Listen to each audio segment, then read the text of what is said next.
Hey family, welcome to Family People. I'm Raymond, and this is everything Marvel United Multiverse, the absolute all-in pledge with all the extras.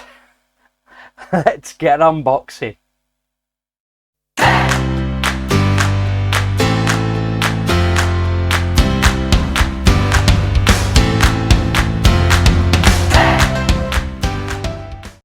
Hey family, welcome to the Family People. I'm Raymond, and this is the core box for Marvel United Multiverse. So very excited to dig into this one. This is the first United Kickstarter that I backed. I completely missed United with the original Kickstarters. I think I saw it at the time. I was definitely into Kickstarters. I think, as I can recall, I saw the original Kickstarter and it was all very chibi miniatures. I didn't really know a lot about the gameplay.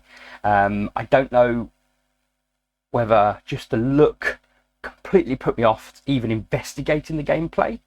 But for whatever reason, I was like, yeah, you can keep it. And then season 2 came out, and that one just completely went over my head. For whatever reason, I would guess I was in the midst of backing a whole bunch of other stuff, and I was like, yeah, I've seen it pop up, flag up. I said, yeah, whatever, mate. And then by the time season 3 came around, obviously, you know, we were very knee deep in Disney Plus. The whole of Endgame, etc., had wrapped up with Thanos. And we were starting to delve deep into the multiverse. So I think by that time we'd had like the Doctor Strange film, we'd had Vision and Wonder Vision. Do you know what I mean?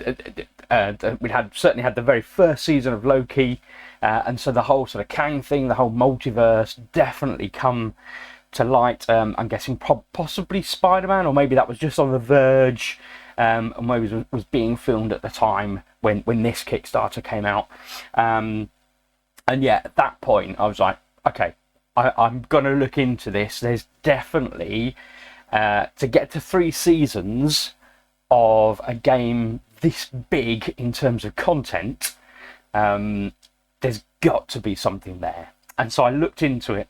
And the more I looked into it, of course, the more I was absolutely suckered into it, as you've seen on my channel, playing through season 1 all-in content map created by Dom. There's a link in all of those descriptions where you can download a copy of that map from Board Game Geek. And yeah, I am a sucker for this. I love the stylization of the chibi miniatures. I have to say, it has absolutely grown on me. And yeah, the content, the lore, of course, for me, is just brilliant. I have to confess, I've not been a massive comic reader. I kind of dipped in and out, I think, as a kid. Always loved the artwork, always loved the graphics. I was never big on reading. It wasn't my thing. But I can remember watching what for me certainly was the original 1970s Spider-Man film, where literally the guy had sieves over his eyes. You know, there was like the level of CGI was when Spider-Man was crawling up the wall, they would turn the camera on the side and have him crawling on the floor.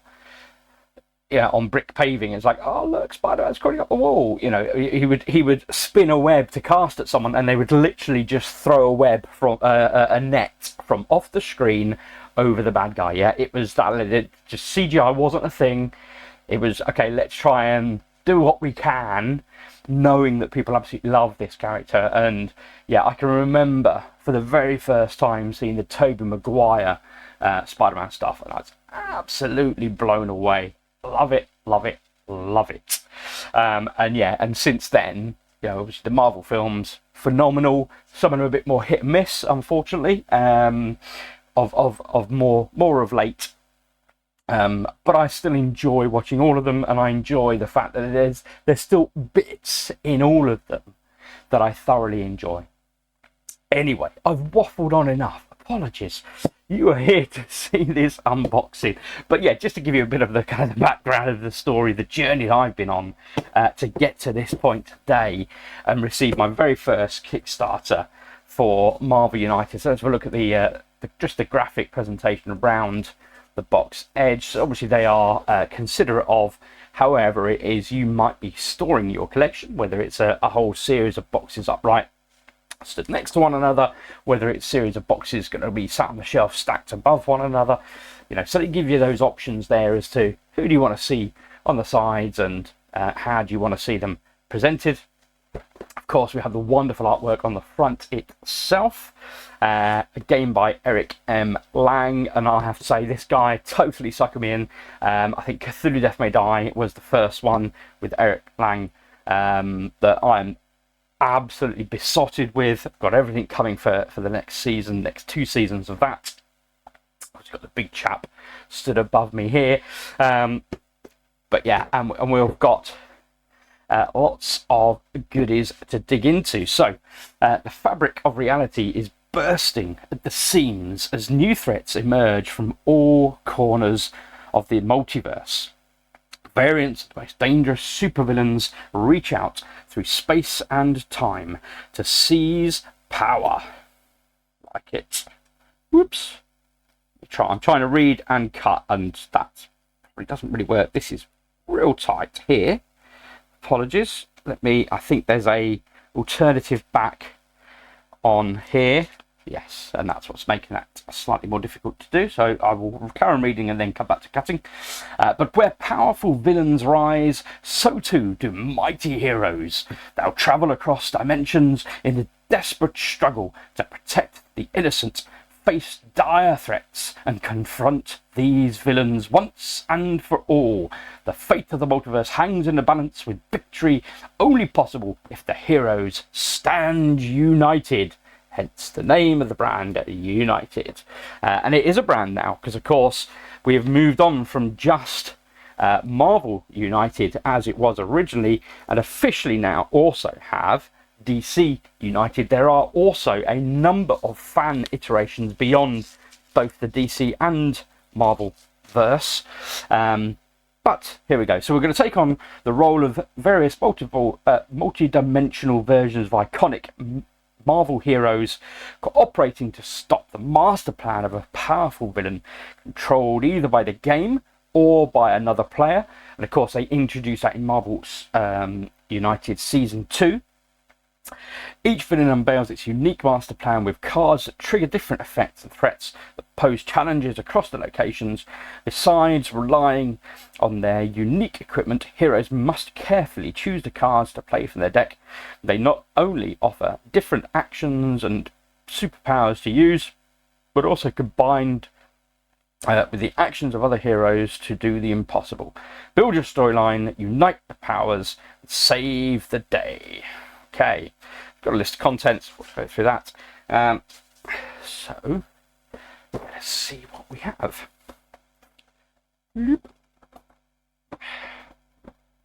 Nice. Ooh. Go. Okay, now one of the things I'm really interested in as well actually is, for me, I get ridiculously excited, as I already mentioned, about the lore of these characters. I love the fact that they give you that. There's a bit of a backstory, particularly with these core boxes. You know, thinking back to the original Marvel United box, we saw the Red Skull as the villain. We saw Ultron as the villain, both of which had already been featured in the films. And then we saw Taskmaster, and everyone's like, why is Taskmaster coming? Even CMON themselves were questioning Disney and Marvel, who they're working with. Well, why is Taskmaster included in it? And of course, then we saw Taskmaster, certainly an iteration of Taskmaster in the Black Widow film. So it's interesting to me, intriguing, the villains and the characters that they choose to include in here. And actually, have we already seen them? Are we going to see them? Is there potentially maybe a teaser of what is to come and still to be unveiled? So very excited about that. But without further ado, let's have a look. So we greeted first of all with the front cover reiteration on the rulebook. So a peek inside. So we have our heroes in blue. So Captain Carter, Spider-Man 2099, Loki, Ironheart, Mighty Thor, and Black Panther Shuri. Then we have of the villains, Maestro, Immortus, and Emperor Doom. And then, of course, we have our purple characters, who are a mix of both villains and villains. They can be played as villains or as heroes. Apologies, I was trying to switch my green screen to show you a bit better there, but I'm going to pause the video and just turn on my green screen camera. I've just recognised it's actually turned off, so apologies. Bear with me, folks. Okay, so should now be working. Give you a bit of a, there we go, better view of what's happening here. Okay, so we have Cosmic Rider, as I was mentioning, so he can be played as a good guy and a bad guy. And then, of course, we've got our superheroes. So they are the characters that we get. Each of those have their own villain boards and cards and various tokens and components that we'll use throughout the course of the game, depending on which bits we're choosing. And of course, then you've got your general layout of the game there. You have your villain board laid out with the missions that you need to complete. You need to complete 2 of the 3 missions in order to attack the villain generally. Some of the villains may have their own specific ways and means of how that's managed, so that may vary from game to game. And then you've got various locations. Again, the core box comes with 8 locations, of which you'll be randomly selecting, or however you want to choose to select them. 6 of those 8 to play on a game-by-game basis. Wherever the villain starts, generally your heroes will start in the opposite location, 1 through 6. And then as you play through, you'll be playing various cards, and they've now introduced equipment cards as well. So you can play either a card from your hand, I believe it is, and or an equipment card, but there'll be a double wild card. That means you can do either a move or a heroic feat or an attack with a wild card. So you'd remove the double wild from your deck in order to compensate for the fact you've got your equipment. And some heroes have equipment and some heroes don't have equipment.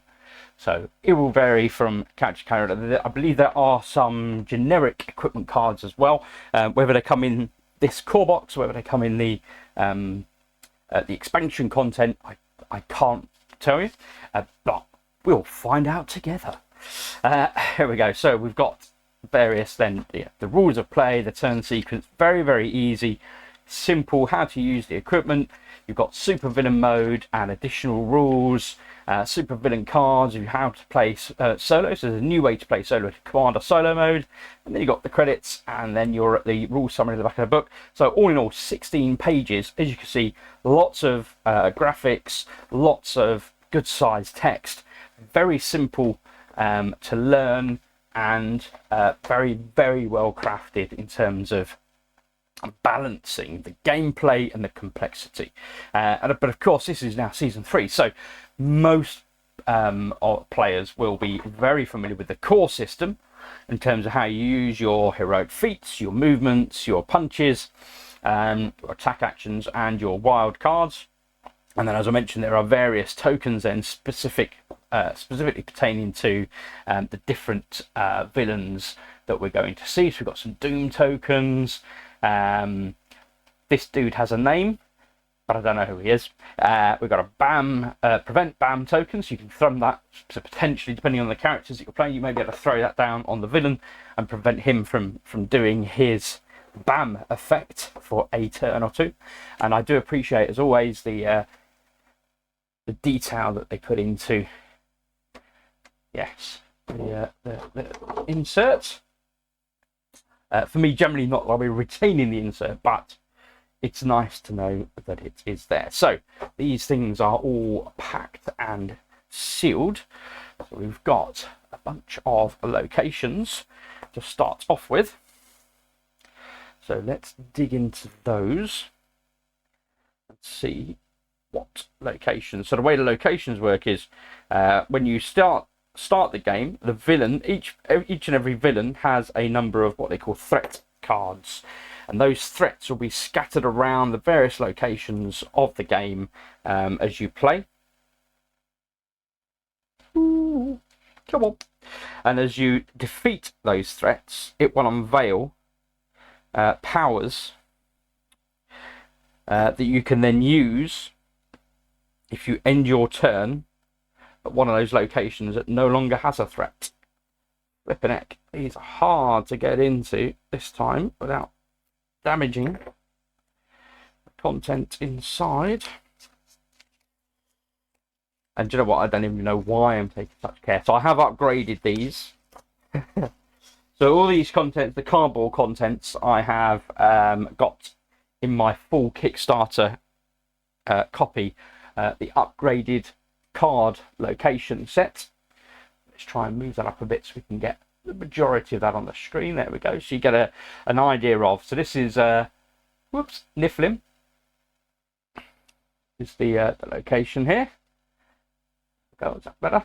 There we go. Niflheim. I think I'm saying that right. So when you start out the location, you're going to put 3 thugs out for this one, and this is a new addition to Marvel United Season 3. So heroes starting their turn here must ignore 1 action symbol at the bottom of the hero cards this turn. So as you put your hero cards out in the storyline, you'll be getting 1 or 2 actions from the hero card itself, and also the 1 or 2 actions from the previous hero's card in the storyline. And this means one of those actions you're going to have to ignore if you are starting your turn here. But once you've cleared this threat at the end of your turn, you may gain an attack token. So that's tasty. We have Muspelheim. Not come across these names. I will have to research these locations. So again, so we've got 2 thugs of 4 potential faces. Heroes starting their turn here with 3 or more cards in hand must ignore their draw card step. Wow, okay. So yeah, so if you're there with 3 cards, so that's full health, then you don't get to draw an extra card. But at the end of the turn there, you get to draw a heroic feat token. We have classic London. Look at that, beautiful depiction there.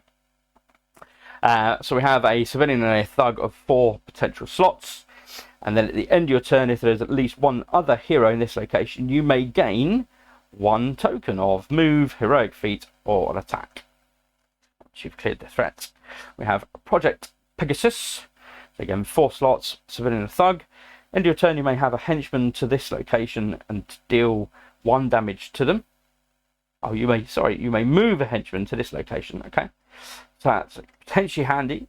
Saves you having to chase after those henchmen. Kunlun. So 3 spots of 1 civilian starting. At the end of your turn, you may draw 1 card.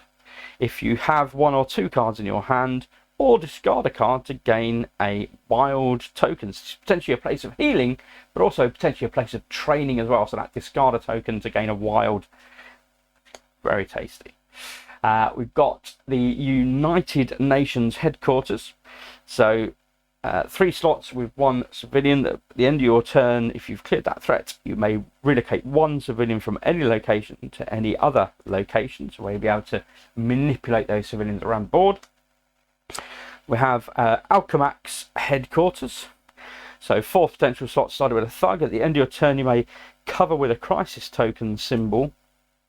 Sorry, a crisis token, a symbol at the bottom of the latest hero card in the storyline in order to gain a wild token. Okay, symbols covered with a crisis token are ignored. Okay, and then of course TVA headquarters, which we've seen lots of late, particularly Deadpool and Wolverine. Spoilers. End of your turn, you may swap any 2 of your face-up hero cards in the storyline, so potentially be able to repeat for the next hero's action. Okay, so those are the locations that we've got. So there's some quite interesting and different ways to manipulate the gameplay. Let's move on to the villains that we will be encountering. So this is of course our very standard, known and loved villain dashboard. So you put out 3 missions and you're completing them, generally consisting of clearing threats, defeating thugs and rescuing civilians. 9 of each of those and 4 of the 6 threats. Villains act after when you've cleared the first of those 3 missions, the villain will expedite its attack against the heroes, so acting after every 2 hero cards. And then once you've completed 2 of the 3 missions, the villain is now vulnerable to attack and damage. And then if you complete all 3, you get however many heroes you have playing get to immediately draw an extra card. So that's quite tasty, and that's very much been the systematic way it's been throughout all iterations of Marvel United. Okay, so let's have a look at... So Maestro is probably the one I know least about from a villain perspective. Oops. Try and not interfere with the green screen. There we go. Okay, so obviously it is a multiverse rendering, if you like, of Hulk.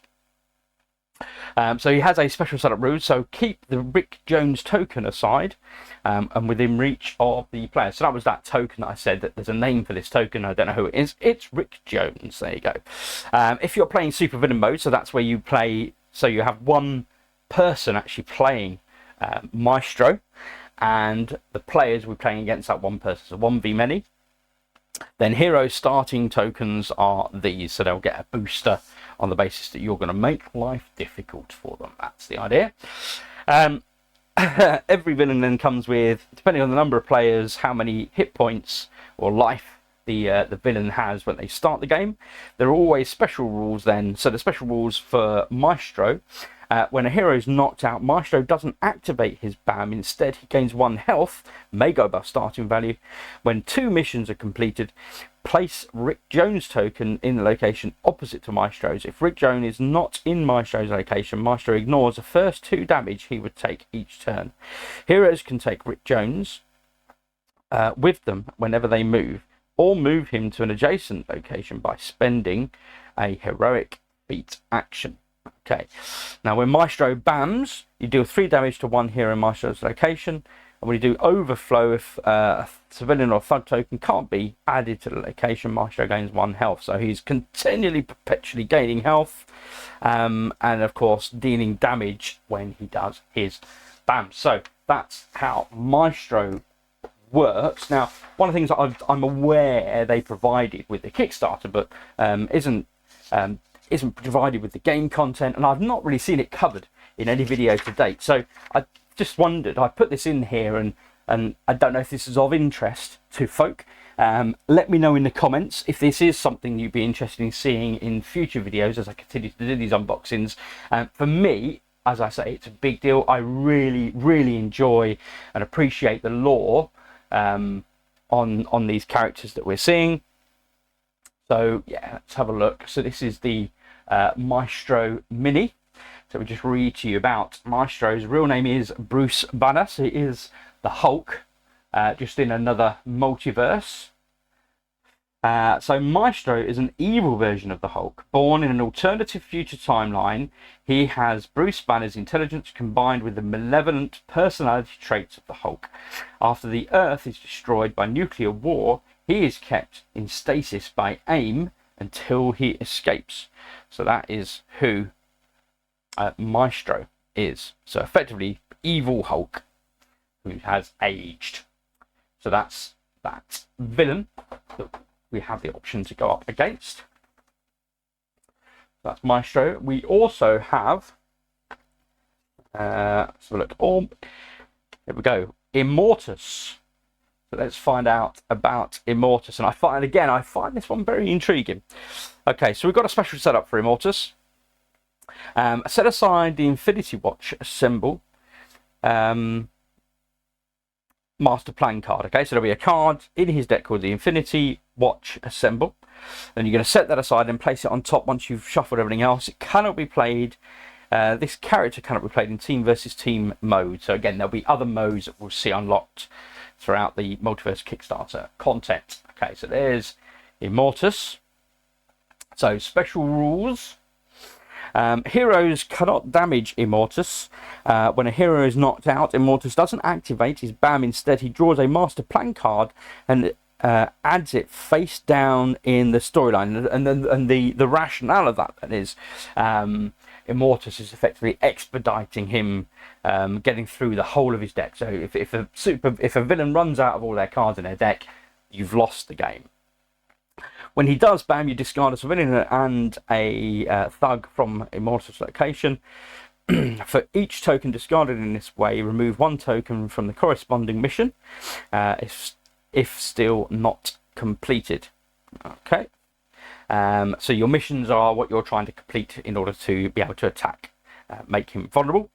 In the event of overflow, 1 or more tokens cannot be added to a location. Draw a master plan card and add it to the timeline face down. So same as the special rules in the event of a KO. And the heroic goal, the heroes win if they complete all 3 missions. So you have to, that is the only way to complete, defeat Immortus. Now this is, as I read you this background, hopefully you'll find why it's quite an interesting character. So Immortus, real name is Nathaniel Richards, and in the future, the time-traveling Kang decided to give up his conquests. He journeyed to Limbo, a dimension that exists outside of time. Immortus was contacted by the trinity of beings known as the Timekeepers to keep humanity from expanding into space.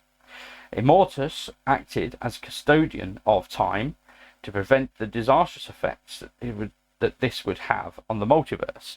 So this, to me, sounds very much like the version of Kang that we have already encountered in Loki. You know, he travelled, gave up his conquests, travelled to Limbo, outside of time, was headed up by the Timekeepers as a trinity of beings to effectively protect the sacred timeline. So we have, I'm convicted, seen this character already in the multiverse, and effectively kind of almost kicked off that initial decision for Loki. Do you want to let me live, was the decision from Kang, or do you want to effectively take over the throne and manage the timeline yourself, or abandon it indeed? And of course we've now seen both effectively of those scenarios play out across Loki season 1 and season 2. Spoilers, people. Okay, who else do we have in this box as baddies to face up against? We have Emperor Doom, and of course anyone who knows anything about Marvel, we've just had that massive announcement that Robert Downey Jr. will be returning to the MCU, but this time not as Iron Man. Well, I suspect probably starting as Iron Man in an alternative dimension, but changing into Doom, and this is what is suspected to be now the replacement for Kang. Again, a shame for whatever they've done with that storyline, left on the cutting room floor perhaps. But here we go. So Emperor Doom, supervillain mode, starting with a number of tokens if you're playing against active heroes. There's the artwork there. So we've got it starts off with an incredible amount of life, 9 life for playing against 2 heroes, 10 for 3 heroes and 11 for 4 heroes. That is a huge amount of life to get through. So special rules. So this is where we saw those Doom tokens. So Doom with a crisis token on them require 2 damage to be defeated. Doom are treated as thugs for all game effects. Okay. When a Doom token is defeated, discard it and place it, and place a thug on the defeated thug's mission. Okay, so they count as thugs. When a hero is knocked out, Emperor Doom doesn't activate his BAM. Instead, he adds 1 Doom token to the hero's location. Okay, so on his BAM effect then, if Emperor Doom is not under pressure, accelerate the next villain turn by 1 card. If Emperor Doom is under pressure, then deal 1 damage to each hero in Emperor Doom's location and add 1 Doom token there. Then delay the next villain turn by 1. So the heroes do get an extra opportunity to react and come back. So in the event of overflow, so you can't place any of the 3 tokens, then a Doom token in the next clockwise location with an empty slot is instead put out. The villainous plot, the heroes lose if a Doom token can't be added to any location. So there is a finite number of Doom tokens, and these are determining the basically the villainous plot for Emperor Doom. And then the hero's goal is they win by defeating Doom or clearing the Purple Man threat. So we'll see that when we dig into the threat cards for these villains. And then we have before I go on to that, so this is Emperor Doom. Full title, I believe, is actually God Emperor Doom, one of the most powerful iterations of Doom across the multiverse. So let's have a look. Emperor Doom, Victor Van Doom, of course, is still very much the leading person that has become Doom. And as part of a plan to conquer the world, Doom kidnapped the mind-controlling supervillain Purple Man and imprisoned him in a psycho prism that not only gave his powers to Doom, but augmented them to a global scale. Through his new power, he became Emperor of the Earth. His rule brought prosperity and equality to the Earth, but at the cost of every citizen's free will. So that is very much the original storylines, as we see for Emperor Doom. Fantastic mini, love that. As with all of them, of course. So yeah, great job rendering those graphics, interpreting those to miniature form. And yeah, so potentially that may well be what we see coming to the MCU in the near future. Of course, now we know Doom will be featuring. And last but not least, we have our multi card villain. So we have the purple Cosmic Ghost Rider. Doesn't have any special setup rules. Of course, super villain has his tokens. The heroes regain playing against him. Again, we've got a good amount of health here. So 5 life with a 2-player game, 7 with 3, 8 with 4. Cosmic Ghost Rider has his own villainous plot where he will be counting up his on his track. So let's find out how that works. So when he bams, you deal 1 damage to each hero in Cosmic Ghost Rider's location. Then discard a thug from his and both adjacent locations. Okay. Increase the punishment track by 1 for each thug discarded this way. Because of course the thing with Ghost Rider is he is the spirit of revenge. Very, very well portrayed, I felt, in the Marvel TV show. Why is that name evaded me just now? Agents of S.H.I.E.L.D., who have since been obviously replaced with I think it's Agents of S.W.O.R.D. But yeah, I thought Ghost Rider was phenomenally well portrayed. Absolutely thoroughly enjoyed the portrayal of Ghost Rider, and very much you'd see a greater depth of interaction with that spirit of revenge entity power than was seen certainly in the film Ghost Rider with Nicolas Cage. Whether they'll do another film will be interesting to see. I've just seen again today an image of Nicolas Cage rejoining the MCU this time, MCU / Sony. I think there was some news out on that front as well, that I think the Sony will be officially rebooting their Spider-Verse, but we're moving forward working directly and collaboratively with Marvel Disney to actually mix far greater and thoroughly with the MCU moving forward with the Spider-Verse. Sorry, I completely sidetracked myself there. So Nicolas Cage as Spider-Man Noir, who we've seen in a non-Kickstarter core box, which I will do an unboxing for, because I also acquired that separate to this Kickstarter from the States. I gave up waiting for it to come to the UK. Apologies. Carbon footprint, I'm afraid, went out the window. Anyway, Cosmic Ghost Rider, after that complete veer off tangent. Let's come back to the matter at hand. So yeah, so he's defeating these thugs, and that's very much the notion of that spirit of revenge is out there to deliver justice, I guess. So in the event of an overflow, if a civilian or thug token cannot be made to a location, increase the punishment track by 2. So he will start at 0, and then as we've seen, every thug that he punishes that we don't get to defeat, he moves up 1, and if in the event of overflow, he'll go up 2 for every token that cannot be placed. Okay, so that's how Cosmic Ghost Rider plays, and we'll just have to wipe out his life essence. So again, let's have a look. And I found this book, again, quite intriguing, actually, when I looked into this character.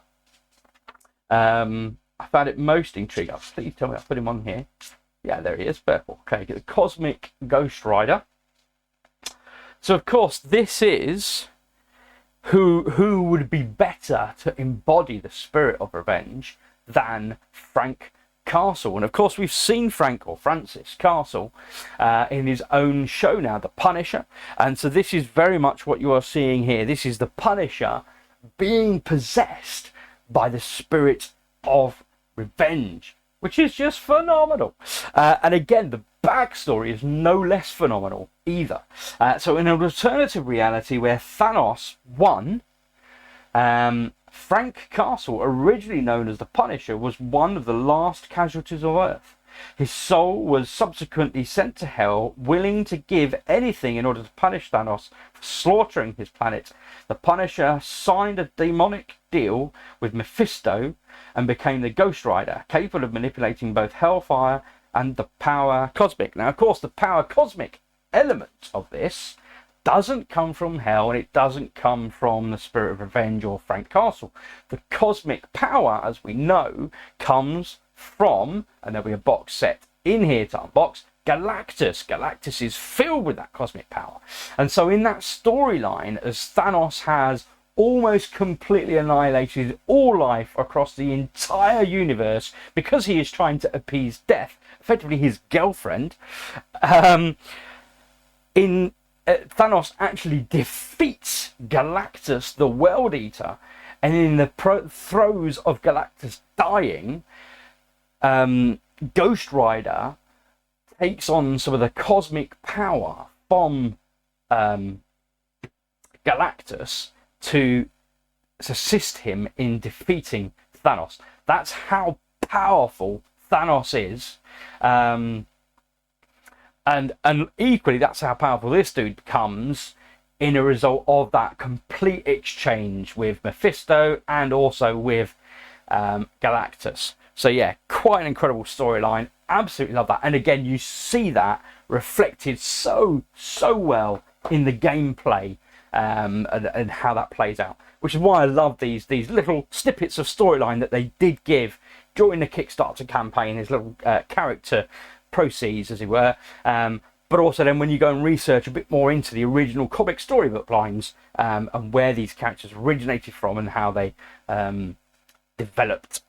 Okay, so we've seen some minis and we've seen the baddies that we'll be up against.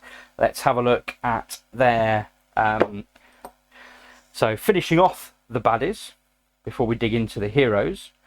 Let's have a look at, man, I hate breaking into cards. Just don't.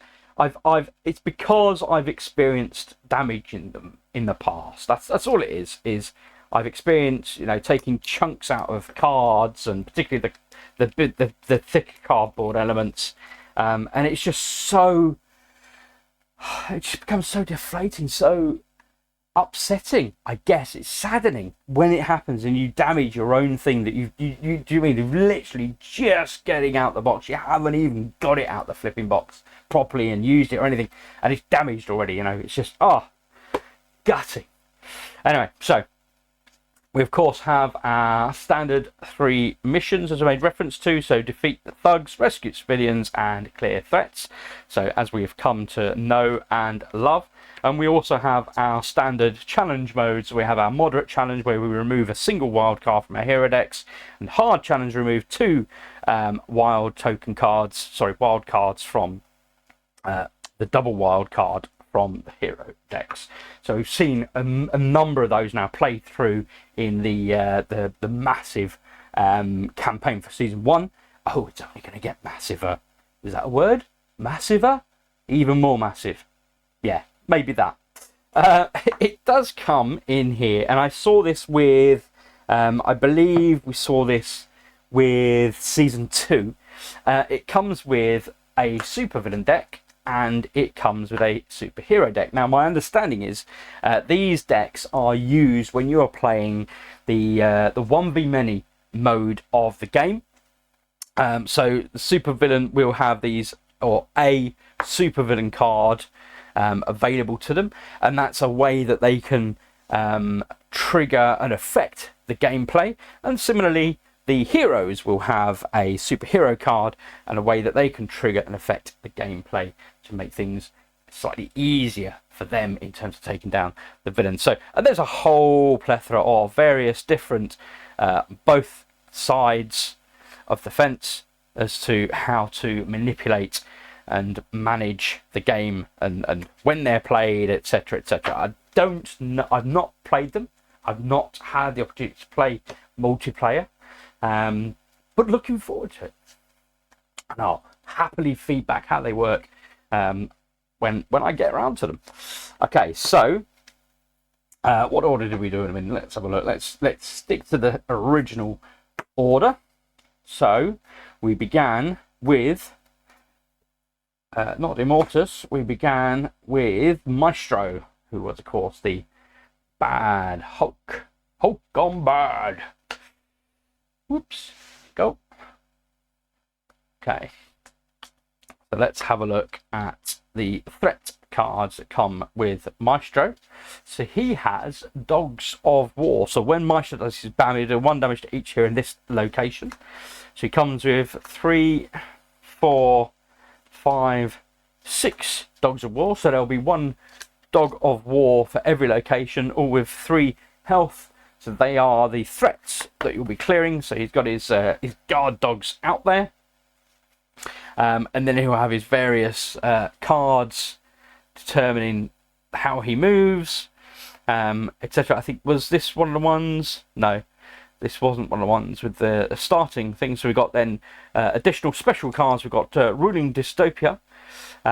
So accelerate the next villain turn by 1 card. If Maestro is under pressure, remove from the game the top card of the Master Plan deck instead. Okay, so we've got 2 of those, and then Unleash the Dogs. Put back in play 2 already cleared threats in the next 2 clockwise locations with no threats. Wow.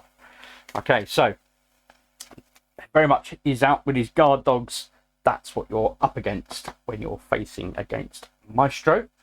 We then had Immortus. So he comes with Henchman. So he comes with a Nihilus henchman. So when he has 3 life, and when Immortus bams, each hero in this and both adjacent locations must cancel with a crisis token 1 symbol on the bottom of their latest card in the storyline, and Nihilus ignores 1 damage each hero turn. So he's quite a effort to defeat. Ooh, Yondu as a villain. Interesting. So he bams. Each hero in this location and both adjacent locations must discard 1 action token or take 1 damage. We have Star Fox. Now, Star Fox, interestingly, we did see very briefly at the end of the Eternals. He turned up drunk with his dwarf. And again, Star Fox was very much a key player in the, and certainly the dwarf was a key player in the storyline of the Silver Surfer and Galactus. So that very much alluded to that. And of course, we saw at the end the Celestial, massive being coming through the clouds, looking over the earth, summoning back the Celestials. So yeah, it's an interesting one. And of course, we've got now that massive defeated entity dug into the earth. which we've not seen referenced yet in any of the other films. So I don't know if that's now just being ignored or what's happening with that. Interesting to see it. Of course, then they unveiled the potential storyline, the arc of Black Knight, and I believe it was Blade speaking to Black Knight, potentially moving into the Sons of Midnight, I believe it is, which we'll then see combine those skills with Moon Knight moving forward.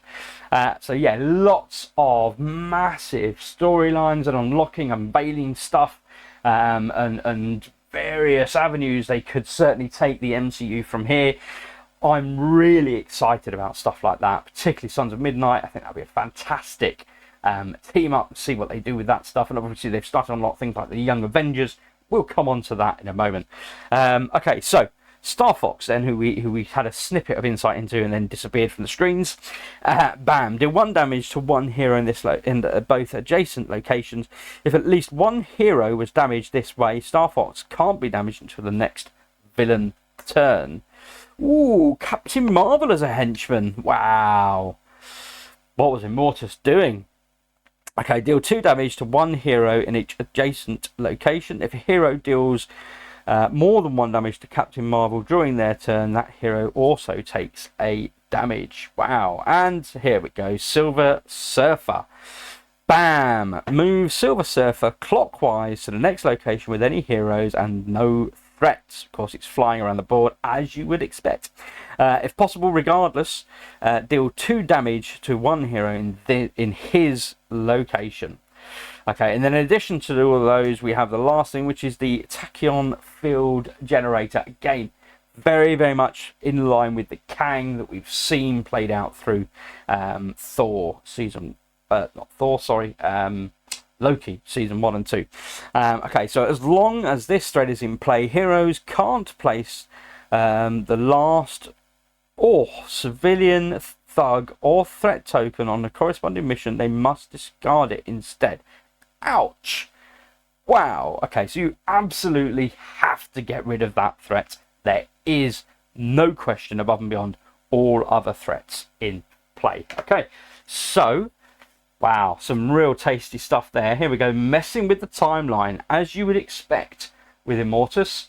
That's one of his key powers. He doesn't move and he steady bams, and then he messes with the timeline and he puts out some thugs and civilians. Each hero takes all their face-up cards from the storyline, shuffles them, and places them on the bottom of their deck. Wow. Okay, so I mean, he's really intriguing. Just playing out further in the game. The amount of times I've nearly lost the game or have lost the game due to running out of hero cards, this does away with that. Very interesting. Okay. Influencing events. Each hero swaps their earliest and latest face-up hero cards in the storyline. Love that. Just so different. So we've got another one of those. We've got Space Phantoms. Until the next villain turn, heroes starting their turn in a location with any thugs must play their hero card randomly. Oof. Okay. We've got Stopping the Heroes. Add a thug to every location except for Immortus location. And we've got a couple of those. We've got Interfering with History. Wow, I mean, this guy's deck is just so full. Special play cards. Each hero gives their action tokens to the hero on the right.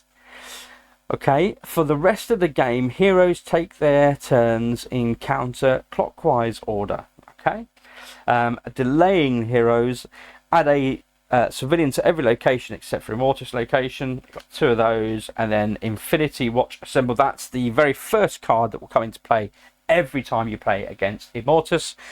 So discard all civilians and thugs from Immortus location. Wow. And then put out 4 civilians on adjacent locations. Very interesting. Very different. Very different. Wow. Love it. And that, for me, that's what I absolutely love about this game is the core system is absolutely solid, and then it's everything else they're plugging into it. And that, again, we saw very much that same thing with Cthulhu Death May Die. The core system was absolutely solid, and it was then everything else they plugged in on a mix and match, the different investigators in this case, heroes in this case. You can play the different baddies, villains in Marvel United you're playing against. Okay, so moving on to God Emperor Doom, we have loyal subjects of Doom. So we've got 2 of those. So when he bams, deal 1 damage to 1 hero in each location with any civilians. Wow, we've got Doom bots. Deal 1 damage to one hero in each location with any Doom tokens.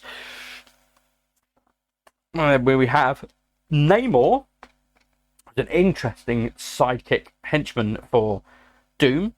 Wonder what the storyline is behind that. Deal 2 damage, so when he bams, deal 2 damage to 1 hero in this location and each adjacent one. Wow, so that's half the board. Wow, okay. And then Purple Man, which of course is the main crux of playing against Emperor Doom. Purple Man cannot be damaged, defeated, or cleared until all 3 missions have been completed. Wow, so you've got to complete all 3 missions and then take down Purple Man. Okay, number of hit points is the number of players plus 1. Okay. Then if he takes less damage than his full health in a hero's turn, he ignores all damage. What?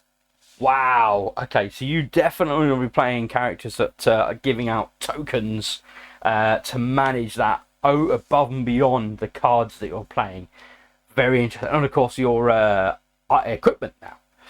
Which is new to this season, as I mentioned. Okay, so Emperor Doom, rapid escape plan, one of his special cards. Until the next villain turn, if any heroes enter Emperor Doom's location, immediately move Emperor Doom to the opposite location. Wow. Okay, and this is one of the big things with Marvel United. I found time and time again when you're on the chase of the heroes to try and the villains to try and get your heroes in the same location as the villains to try and do them damage. Wow, I mean that really does make a difference to the gameplay. Okay, so ending world hunger. Okay, so we've got 2 of these. Emperor Doom recovers 1 health from each location with 1 or more civilians. Can't go above the starting value, however. Okay, so nice to have those out fairly early on, putting out civilians to be defeated, which you definitely want with having to complete all 3 mission cards. And obviously a number of these, when we're putting out these Doom bots, they're treated as thugs. So of course, when you defeat a Doom bot, you'll be putting out a thug token to your mission towards completing that. Ending crime, turn all thugs in play to civilians. This does not affect Doom bots. Wow, and again you just see this theme, folks, that just absolutely comes through. I so love it. You know, the idea of brings about complete world peace. You know, we're getting rid of thugs, we're turning them into civilians, we're completely rehabilitating people. Love it. Okay, advanced Doom bots in Emperor Doom's and both adjacent locations. Add 1 Doombot and place a crisis token on each, and if you remember, when it's got a crisis token on it, then it means it takes 3 hit points to defeat that Doombot. We have ending poverty. I mean, every one of these cards is a special card. Wow. Add 1 civilian to each location with any civilian. Okay, so we've got 2 of those, and then finally 2 of end to all wars. Until the next villain turn, each hero must forfeit 1 available attack action on their turn and put out more civilians. Wow, fantastic. Love that. So love theme, people. It makes such a difference to games, at least to me anyway. I am a sucker for story. It draws me in. I love it. And we have our final villain that we'll go up against, which is of course Cosmic Ghost Rider. I struggle to remember Ghost Rider's name. I don't know why, because he's such a fantastic character. I love him to bits. Anyway, okay, so no sinner shortage. We have 3 of those. So what they do is, on the event of a BAM, if there are no thugs in this location, add a thug to it, because of course he's out to seek revenge. And then we have 3 of the innocents to protect. So this is in the event of a mammoth, there are no civilians in its location, add a civilian to it. There we go. So very simple for his cards. So it sounds like he's probably going to be the most simple of all the villains in the box, interestingly enough, to play against. So that's cool. Okay, and then we've got, let's have a look. So much, I think, yeah, it looks like much less in terms of the interactive card text and actions that we'll see being played out here. So Cosmic Ghost Rider is bamming out, so putting out thugs, doing a bam, and he's moving to location with the most thugs. We've got, yeah, so we've got a number of those, and then putting out civilians. Yeah, moving as you'd expect the numbers 1, 2, 4, 2, 4, 0. And then finally, Cosmic Hellfire. Deal 1 unpreventable damage to each hero, then add a thug to every location. So that is it. That is what we will see against us from Cosmic Ghost Rider. Excellent. So that is it, folks. No, that is it for the villains. Now we dig into the heroes that come to us with the game. So these guys obviously don't have boards. So let's have a look at their decks. And for the heroes, the main thing I'm interested in, of course, is the thematic play of their special cards. So usually you'll have 3 special cards for each of the heroes. I'd be interested to see if they have a special start card, which was introduced in Marvel United Season 2. So we've already revealed what the heroes are, so there's no surprise here if I lay these out. This one's going to be interesting on the green screen. Good old Loki. We have Shuri, Black Panther, Spider-Man 2099, Ironheart, and of course Captain Carter. Okay, so, and I think the majority of these we have already seen on the screen in some way, shape or form, some on multiple occasions. So who should we start with? Let's start with Captain Carter. Okay, so she is in all of her glory, and in fact, which, let's grab her figurine. Does that show up okay? Yeah, that's great. Get rid of the knife now. Love that. Love the detail. Just beautiful. Absolutely stunning. That real action pose. Running into battle. Okay, so Captain Carter, as you expect, you have all your standard symbols. So as I say, it's the specials that I'm interested in. So we have resourcefulness. So you get to give a move, a heroic feat, or an attack token from the pool to another hero. So that's handy. You get to do a shield throw.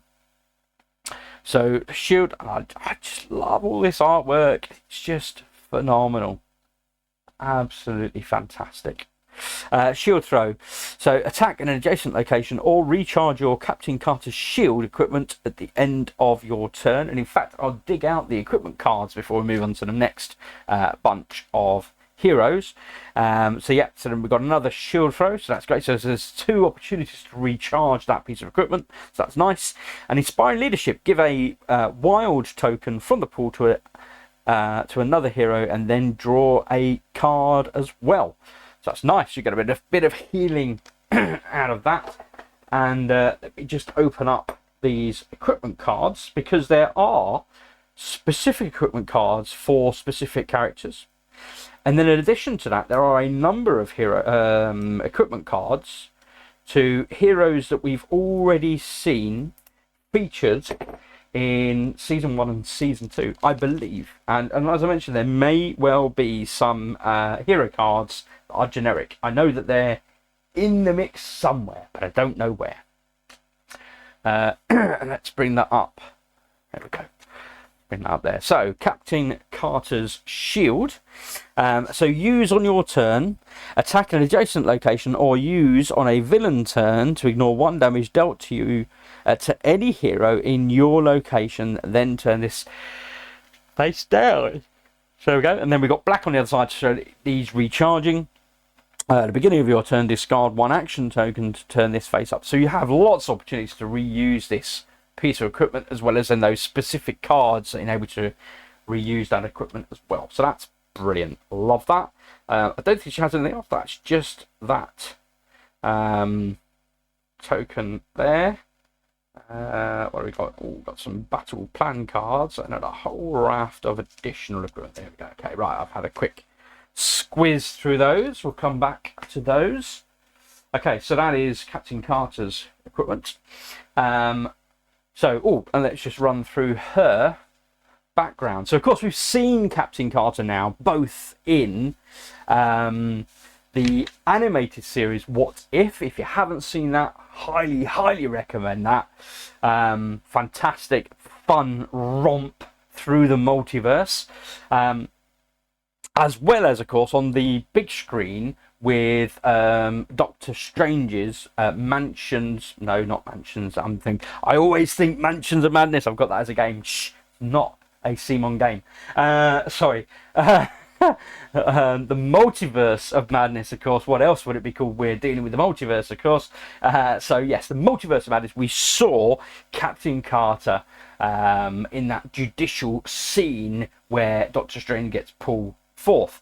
Okay, so Captain Carter, Margaret Peggy Carter is her name. So during World War II, the Britain-born Peggy Carter received the super soldier serum and led her own unit of howling commandos against the Nazis and Hydra. So basically there was a scenario where there was the gunfight scene, and rather than the professor who was delivering the serum to Captain America being shot, it was actually pre-Captain America who got shot, and Captain Carter took the serum. And again, you'll see that played out in What If. So presumed to be killed after crashing a plane into the Arctic ice, she was found alive in modern times and recruited to strike. So again, very much that Captain America timeline veering off with Captain Carter instead at the helm. So this is welcome to the multiverse, folks. Okay, so that is our Captain Carter. So next up then, let's have a look at Loki. I love this figurine. It's awesome. Okay, so again, we've got our usual tranche of wilds, double wilds, etc. And let's get to the special cards. I'll give a bit of a rotation on there. So yes, wonderful green background. So apologies for that, folks, on the green screen. So shape-shifting, of course. Until the beginning of your next turn, when you take damage, you may redirect it to another hero or henchman in any location. Very tasty. Great if you've got henchmen on the board. Probably not so great if you don't have henchmen on the board. But hey, that's very much the way with Loki, folks, isn't it? Right? So we've got his scepter. So for a heroic feat, you can recharge your scepter equipment at the end of your turn. And we have misleading. Each villain turn, when the master plan card is revealed, you decide which location the villain moves to, ignoring the movement instructions on the card. Ooh, that could be very helpful. Definitely could see that coming into use. So those are there, and as alluded to, we of course have equipment card or cards for Loki. So let's have a look and see if we can find. There we go. So we have Loki's scepter. So use on your turn, add 2 thugs in any location, perform a double attack in any other location, then turn this face down. Interesting. But that is a great, particularly in helping you to avoid the scenario of overflow. So I could definitely see how that would be useful. And then for recharge at the beginning of your turn, discard 2 action tokens, turn this face up. Or we did see that card that reduces that requirement. So that is it for Loki. Oh, I was going to do apologies. There we go. It's blurred.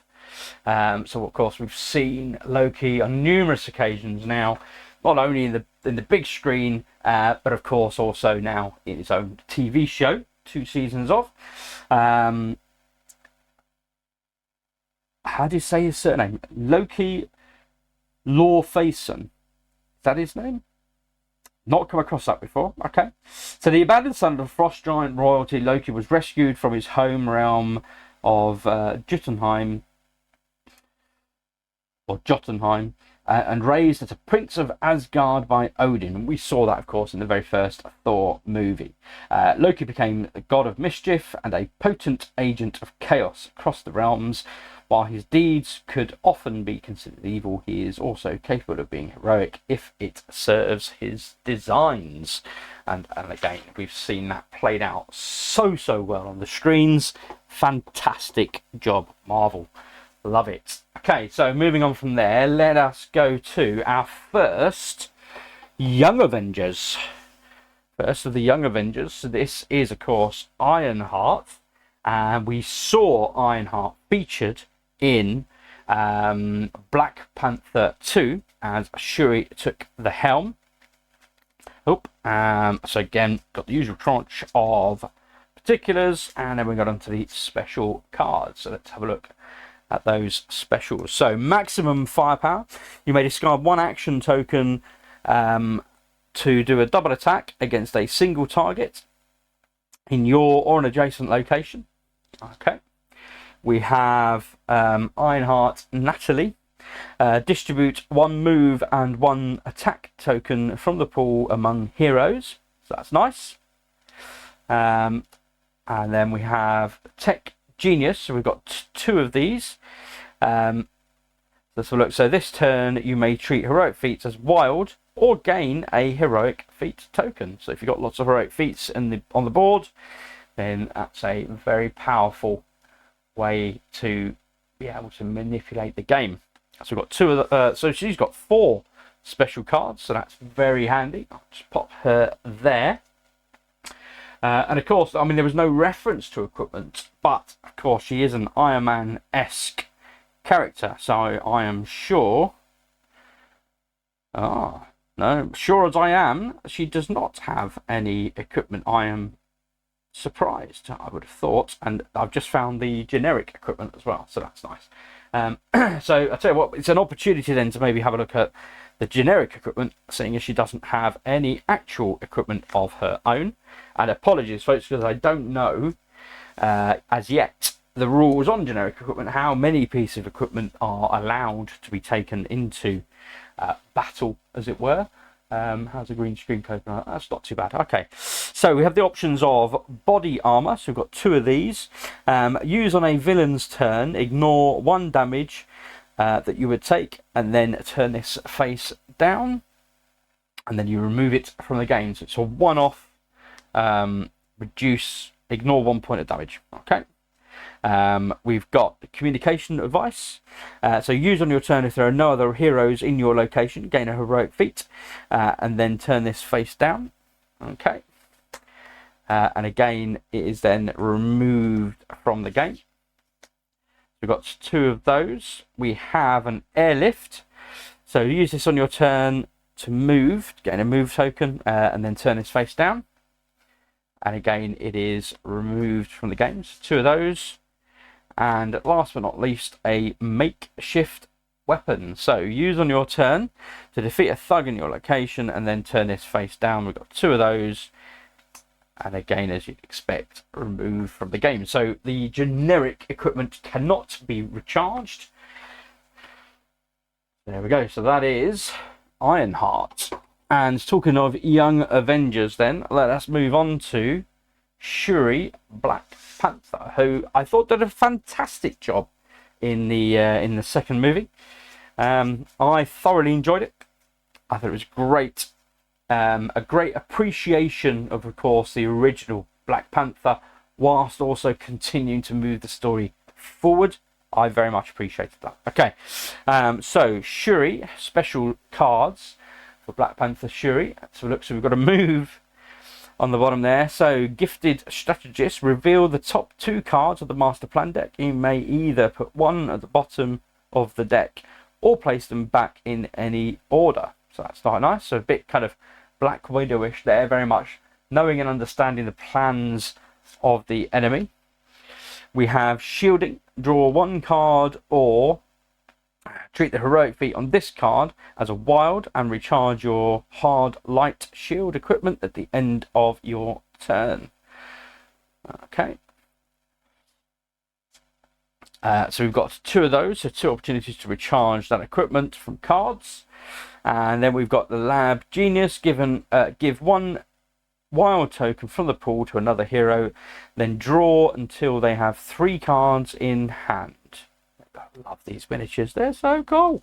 So that's it, that's what we'll see from Black Panther Shuri.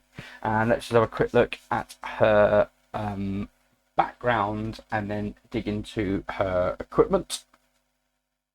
In fact, I'll pull up the equipment. Here we go. I'll pop those both out. So background for Shuri. Shuri Black Panther, Princess of Wakanda and half-sister to T'Challa. Shuri spent much of her life living in his shadow. After working to stop an invasion of Wakanda and helping her brother recover, Shuri stepped into the spotlight to become the Black Panther herself. So that is very much what we saw played out on the screens. And her equipment, of course, is the Spear of Bashunga and the Hard Light Shield, which we've seen referenced to. So the Spear, used on your turn to defeat a thug in your location or adjacent location, then turn this face down. You can recharge it at the beginning of your turn by discarding a heroic feat or a wild token and turn this back face up. And then Hard Light, use on a villain's turn, ignore 1 damage dealt to any hero in your location, then turn this face down. And then we've got cards that help you. Otherwise, when you're KO'd, you turn it back on. Okay, so that is Shuri Black Panther. Who shall we look at next? Done Ironheart. Let's have a look at Mighty Thor, who we've of course seen depicted on the big screen alongside the original Thor, which again I thoroughly enjoyed. I thought they did a fantastic job of that. Love and Thunder. I enjoyed it. I think I have heard other people comment there's maybe 1 too many gags that made it a bit more Guardians of the Galaxy than Thor. Thor's been an interesting one for me as a film series. Thoroughly enjoyed the first one. I thought the second one with the Dark Elves was incredibly dark. I thought the third one, that's not Love and Thunder, is it? Or is that Love and Thunder? What was the third one? Thor. Is that Love and Thunder? I'm thinking there was another one, wasn't there? Wasn't there? I can't think now. No, maybe it was Love and Thunder. I'm not thinking now. No, mine's gone blank. But yeah, Dark Elves I felt was much more kind of Captain America-esque. The original Thor I thought was fantastic as a standalone film. Probably much more in line with Iron Man in terms of the feel. And then Love and Thunder much more in line with Guardians of the Galaxy in terms of the feel, pace of the film, etc. Humour. But yeah. But I've enjoyed all of them. I just feel it's maybe not quite found its footing in terms of that its own feel and genre. I felt Iron Man was very unique, and I felt Captain America was very unique. It had that distinct feel to it. I felt Thor didn't quite fall into its own niche, if that's fair to say. My opinion, folks. Let me know in the comments below what you think. But there you go. So anyway, Mighty Thor then was, of course, Thor's girlfriend. We'll come on to that, I'm sure, in the story. So let's look at the special cards that we have. So Mjolnir, of course, we have 3 attack against a single target in your location. And a move. We have 2 of those. We have a teleportation. So of course, using the Bifrost, move to any location. You may bring any number of heroes in your location with you, exactly as you would expect it to enable you to do. And then finally, energy redirection. All heroes in your location cannot take any damage until the beginning of your next turn. So some very nice cards there. And of course, as you would expect in reference to those Mjolnir cards, we of course have Mjolnir. Use on your draw card step. There we go. Instead of drawing the top card from your deck, search for Mjolnir card and draw it, shuffle the deck, and then turn this card face down. So it's a means of getting a specific card out, so that's nice. Recharge at the end of your turn. If you played a superhero card with no special effect, you can turn this face up. Very good. And then finally, then her background. So let's just have a read. Mighty Thor, of course, Dr. Jane Foster, as we saw her depicted. So after Thor was deemed no longer worthy of wielding Mjolnir, Jane Foster was telepathically drawn to the moon, where Mjolnir was waiting. Upon lifting the hammer, Jane underwent a physical transformation and took on the powers of Thor as the Mighty Thor. And she knows how to wield Mjolnir like only a Thor knows how. Fantastic rendering and artwork as always. Excellent. And then we have our final hero, which again is a bit of an interesting one. So Spider-Man 2099, and this of course was O'Hara, who we saw featured in Across the Spider-Verse. So let's have a look. So his abilities are entangling webs, attach a stunned token to a villain or henchman in your location. Next villain turn, their BAM is cancelled and the token is discarded. So that's kind of nice. Accelerated vision. Reveal the top card of the master plan deck. Talons and Fangs, a double attack with a move. And then the last special, Spinneret. Okay, as long as this card is face up in the storyline, if there are no movement symbols at the bottom of the last two cards in the storyline, then you may perform one free move on your turn. So that's quite tasty. Spinnerets. Okay, nice. And again, loving the cape. I thought the cape was very reminiscent for me of Spawn. And apologies because I appreciate it's not a Marvel character, but there it is, folks. Spawn was something else I thoroughly enjoyed. So Spider-Man 29. So there we go. Miguel O'Hara. So Miguel O'Hara was born in Nueva, New York. Nueva York. I don't know. Apologies, folks. I'm butchering that, I'm sure. An alternative future of New York that I can cope with. And worked as the head of the genetics program at the Alchemax. Okay.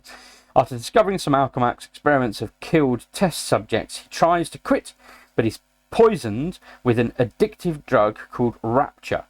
Attempting to reset his DNA to get rid of the drug, his jealous supervisor sabotages the process, endowing Miguel with fantastic spider-like abilities. So there you go, that's his background story. And like I say, we've seen him in the Spider-Verse. A great rendering there. And then finally, of course, we have... Where's his hero cards gone? Oh, they're here in my hand. Hear me. Okay, we have Cosmic Ghost Rider. I love that figure. So cool. So yes, the purple that comes in the core box, so we get to play him as a hero or a villain. So his abilities are remote possession. Okay. So at the end of this turn, you can instead use the end of turn effect on any single location with no threat, as if you were there. Nice. Okay. We have Cosmic Hellfire. Defeat all thugs in your location. Very tasty. We have the Cosmic Villain Punishment. Defeat one thug in your location and both adjacent locations. And finally, last but not least, we have Cosmic Penance Stare. Double attack against a single target in your location and a move. There we go. So that is his special cards. Again, very much focus on wiping out those thugs, bringing vengeance. And of course comes with 2 pieces of equipment. He has his Hell Cycle. So use on your turn to move, then turn this face down. You can recharge it, defeat 2 or more thugs during your turn to turn this card face up at the end of that turn. Excellent. And then Hellfire Chain, use on your turn to attack against up to 2 different targets in your location. Then turn this face down. And you recharge at the beginning of your turn by discarding 1 card and 1 attack token to turn this back face up. Excellent. And that is it, folks. That is everything we have. That's one heck of a core box, and we have a nice little black token. So we have silver, we've had blue, so now we've got black, and we've seen obviously that's used for Ghost Rider's villainous plot. Still struggling to remember his name. Literally just been looking at him and still struggling to remember his flipping name. Okay, so before, that is not in fact everything that comes in the core box. So let's have a look. So of course, what came with season 2 with the X-Men was battle plans. And again, I don't know necessarily how the battle plans work. My understanding is you can use them with solo play. And there's a system whereby you have these numbers in the corners that represent the level of battle plan that you are playing. And then you have these particular cards. Again, forgive me because I don't know how they actually work in the game because I've never used them. But let's just have a quick look at one of them. So, Heroic Leaning. Each supporting hero card with any heroic at the bottom gives you an extra heroic action when you play it in a storyline. That's nice. And then High Mobility. When you play a supporting hero card, you may move your hero to the opposite location. So, again, you can see very useful when you're needing to track down those villains, particularly if you imagine you're playing solo and you've got only one character on the board. Now, I appreciate all the solo playthroughs I've been doing to date. I've very much been played two-handed. So I've been playing the 2 superheroes with their own individual decks, and we'll be going up against a particular villain. The new Multiverse brought out a new solo mode called Commander Mode. And so the idea is you have one hero, but they will be supported by others. So you'll get the ability, special cards from the superheroes that are supporting you, and you can use those and play those in the storyline as if you're playing those superheroes, but they apply to your individual character that you're using as you traverse around the board in order to defeat the villain. So quite a different mode of play. I'd be interested to hear your guys' comments as to, when I go through the Multiverse map, the massive campaign, is that something you'd be interested in? Would you like to see it actually played out in full proper solo commander mode versus dual hands going through maybe more of those character? You get to see some more of those characters perhaps. But yeah, let me know. Okay, so then as I promised, in addition to that, then in this core box we have a number of equipment cards for many of the heroes that we've seen across season 1 and season 2. So we have Wasp's Suit. So use on your draw card step, instead of drawing the top card of your deck, search for a shrink card in your deck, shuffle it after, and then or in the storyline and draw it, then turn this card face down. So that's quite good. So you get that card, that specific card back, and then you remove this from the game. And then Wasp also has, of course, her Sting, which I love being referenced on the Ant-Man 2 when we were introduced to Ant-Man and Wasp. And yeah, it was like, and you didn't have weapon technology when you did my suit? Love that. It's such a great humour in those films. So Wasp's Sting, use on your turn, double attack, split as you like in your location, adjacent location, then place this face down, and of course remove from the game. Okay, so we have Mjolnir for Thor. Use on your draw card step, instead of drawing the top card of your deck, search for a Mjolnir card and shuffle that in, shuffle your deck, place this face down. And at the end of your turn, if you played a hero card with no special effects, so exactly the same as the Mjolnir we've just seen with Mighty Thor. Then we're on to Star-Lord. who we saw in season 1 of the Guardians of the Galaxy box. Translator implant, permanent. Heroes in your and adjacent locations may exchange action tokens between them as they like. Nice. If this card is turned face down by any effect, remove it from the game. Okay. And it's because it doesn't say you turn it face down, so that's just a permanent use. Like it. Okay, Space Helmet. Use on your turn, give 1 wild token from the pool to a hero in an adjacent location, then turn this face down. Recharge at the beginning of your turn, discard 1 action token, turn this face up. Okay. We have Web Shooters. So this is for Spider-Man himself. Use on your turn to move 1 civilian or thug from an adjacent location to your location, and then turn this face down. To recharge, at the beginning of your turn, discard 1 action token to turn this face up. Okay. And we have Web Shooters for Miles Morales, so do exactly the same as we just saw with the Web Shooters for Spider-Man. Okay. We have Magneto's helmet, so permanent. If you're forced, so now into season 2, if you're forced to play your hero card face down or randomly, you may instead turn your earliest face up card in the storyline face down to ignore the effect. Nice. If this card is face down by any effect, remove it from the game. So again, that doesn't turn to activate, it is a permanent. Like it. We have Iron Man's Stealth Generator Shield. Use on your turn, move, or ignore the first damage that you would take on the next villain turn, and then turn this face down. To recharge at the beginning of your turn, discard 1 action token to turn it back face up. And as you'd expect, there's quite a few pieces of equipment for Iron Man.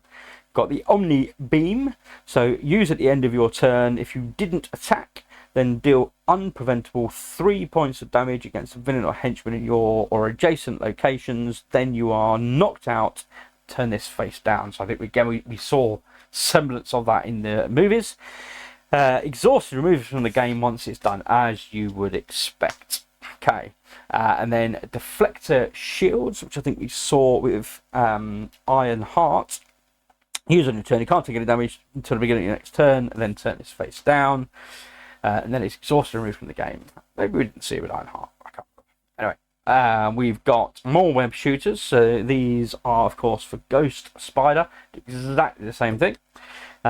We have a deck of cards for Gambit. Love that. I love spoilers, people. I loved seeing Gambit in Deadpool and Wolverine. Beautiful.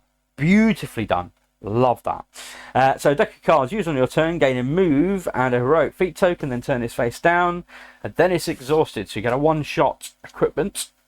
We have Cyclops Visor, specifically for Cyclops. Use on your turn if you didn't play a hero card with special effects. This turn you may use attack actions in adjacent locations. Each hero in those locations take 1 damage. Then turn this face down. So of course it's just because it's a great big blast effect, and of course then it is exhausted. Okay. We have Captain America's shield. So use on your turn to do an attack in an adjacent location, or use on a villain's turn to prevent damage. So as we saw with Captain Carter, charge at the beginning of your turn, you may discard an action token to send this card face up. We have Widow's Bite for Black Widow. Use on your turn to attach a stunned token to a henchman in your location. Next villain turn, their BAM is cancelled. So we saw similar to this already. And then turn it face down. And to recharge at the beginning of your turn, discard 2 action tokens to turn this face up. Very good. Okay, we got her buttons, of course, which you saw her armed with from a miniature perspective, but had no way to actually use, and now you can. Use on your turn to attack in your location. Then if you defeated 1 or more thugs this turn, perform an extra attack, then turn this face down. And to recharge, during your turn, discard 2 move tokens or 1 heroic feat token to turn this back face up. And of course, as you would expect, Black Panther Also has the spear of Bashunga, and likewise the hard light shield, same as Shuri Black Panther. So use it to defeat a thug in your location or adjacent location, and then turn this face down, and you can recharge it at the beginning of your turn by discarding a heroic feat or a wild token to turn this face up. And likewise, you can use an ability to ignore 1 damage to any hero in your location, and then to recharge, you are knocked out to turn this face up. Okay. And then finally, last but not least, we have Ant-Man, who has his wrist gauntlets. Use and return to the double attack split as you like in your location, adjacent locations, turn it face down, and then it's exhausted and removed from the game. And finally, last but not least, Ant-Man's suit. Use and return to draw a card step. Instead of drawing the top card of your deck, look for the grow or shrink card, so similar to Wasp, and draw it, then shuffle back, and then turn this card face down to recharge at the end of your turn. If you played a hero card with no special effects, you may turn this back up. And that is it, folks. That is wow, what a box. That is a lot of content to go through. I don't even know how long we've just took to go through that. But that was a tremendous romp through all of the contents that came in this box. Let me know in the comments below, did you appreciate that extra background on the characters? If you did, I'd be more than happy, because it's something that I personally thoroughly enjoy. Again, it just really helps contribute to making this game so special. Thoroughly enjoy the thematic play of all of these villains and heroes, and how it all ties into what's been written in the past, and what we have and are about to see unleashed upon the cinematic universe, as well as obviously the multiple TV shows that are currently underway and have already been shared to date.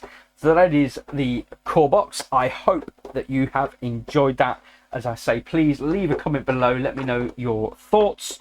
If you've enjoyed this, I will of course be running through opening the many additional boxes that have come as part of this wonderful Kickstarter. And yeah, if like I say, if the more comic aligned background is something you're interested in, I'm more than happy to look into those and share that with you folks. Otherwise, I'm Raymond, this is Family Meeple. This has been the unboxing video of Marvel United Multiverse core box. Thank you very much for watching. If you've liked this, please like it. If you want to encourage me to keep making this kind of content, please hit that subscribe button. That really does encourage me.